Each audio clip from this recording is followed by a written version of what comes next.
Hey, it's Luke from LT Gaming, and today we're taking a look at Lines of Battle, an upcoming Napoleonic wargame which is always music to my ears, that's making the jump from a playable 2D browser version to a full 3D Steam release. This is a really interesting one because it's not just a brand new wargame appearing out of nowhere with a nice trailer and a promise. Lines of Battle already has a working tactical foundation, it has already built an audience, and with the Steam version now passing 50,000 wishlists, there is clearly real momentum behind it. So in this video we're going to look at why this 3D version could be a big deal for wargaming, what makes the system different and where it still needs to prove itself. And if you enjoy wargames where one badly timed cavalry charge can ruin your entire afternoon, give the video a like. It helps the algorithm hold the line. I enjoyed that one. Let's jump into what this is. So Lines of Battle is a tactical Napoleonic wargame built around simultaneous turns, a really cool concept. Both sides issue their orders at the same time, lock them in, and then watch the battle unfold together. That tends to give it a very different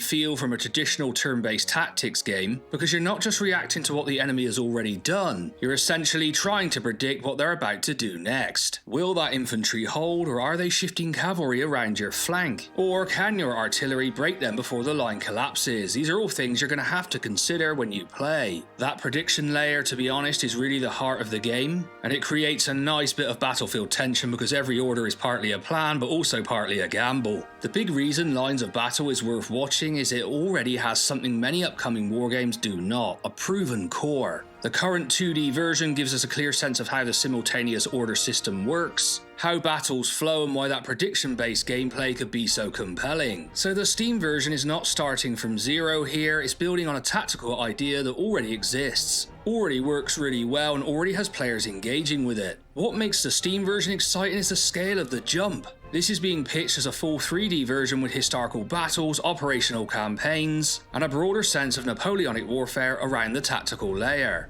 And to be honest, this stuff really matters because this period is all about formation, timing, morale, artillery, cavalry, and command pressure. I like to bring up Sharpe's rifles every time I do a Napoleonic wargame, but yeah, what a great series. I think last time I was crushing on Elizabeth Hurley in that particular episode, if you know it. And then just the sheer amount of times that Sean Bean says, "You bastard." Can't beat that swear word in the right context, it just has the best impact. Just a quick interlude to say most of you who watch the channel are not subscribed. So make sure to go down below and hit that subscribe button because it helps smaller channels like us grow really quickly, and both me and Tom really appreciate it.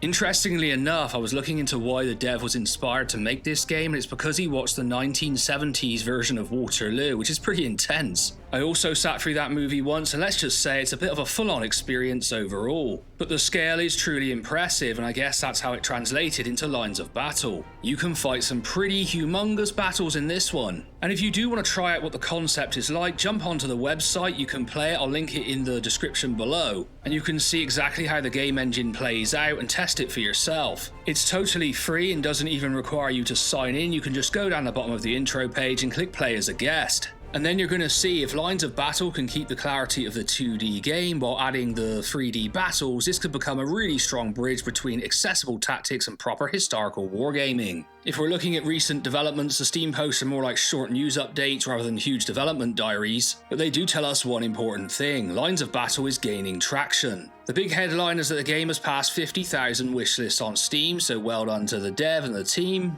And that's genuinely worth mentioning because wargames are still a fairly niche space, apart from here on LT Gaming where we're all obsessed with them. For a Napoleonic tactics game to reach the level of interest that it has before release suggests the concept is landing with people. And I think that's because the Steam version has a very clear pitch. It's not just here is the browser game with better graphics.